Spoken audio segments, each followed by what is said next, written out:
जय जगन्नाथ।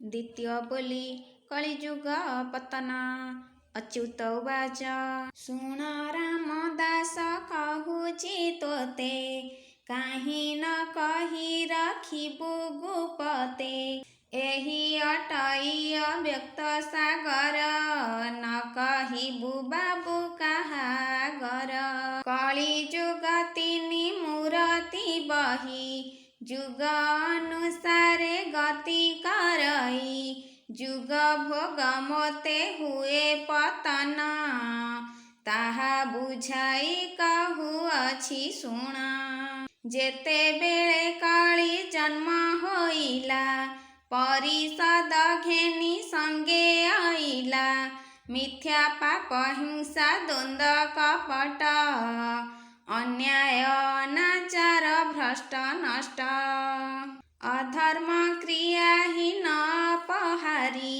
विटलंपट दुर्भागा भिकारी श्रीकार ताळस कृपण क्रोध निष्ठुर साहस ज्ञान लोभ मोह मादक कामरता दंभ रोग आवरजे कुशिता एहि त्रिंश परिषद संगते कली राजत्व कलाए जगते।